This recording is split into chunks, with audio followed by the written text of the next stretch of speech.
हाय Facebook family, सभी लोग का स्वागत है हमारे ब्लॉग वीडियो में।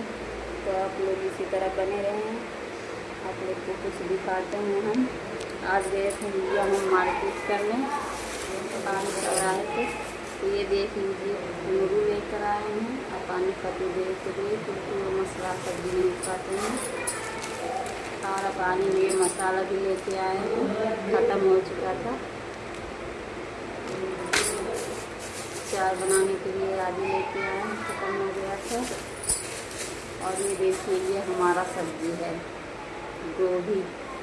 गोभी मुझे बहुत पसंद है दोस्तों, तो इसलिए लेके आए हैं और आज बनाएंगे इसका सब्जी। तो किसको किसको पसंद है आप लोग कमेंट करके ज़रूर बताएं और खाने के लिए ज़रूर आए।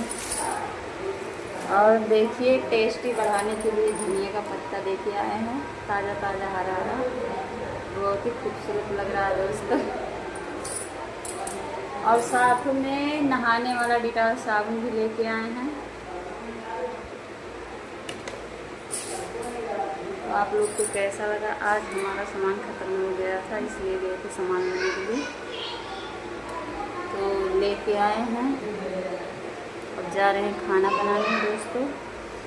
और सपोर्ट ही करा हो भैया लोग, कितना लोग हमारी वीडियो देखे चाहत हो, सब लोग मिलके सपोर्ट करो और ज़्यादा से ज़्यादा आगे बढ़ाओ कि आप लोग से मुलाकात करी, आप लोग के इनवाइट करी और पार्टी ज़बरदस्त दी, ताकि मज़ा आ जाए पूरा सिद्धार्थ नगर में। ठीक है।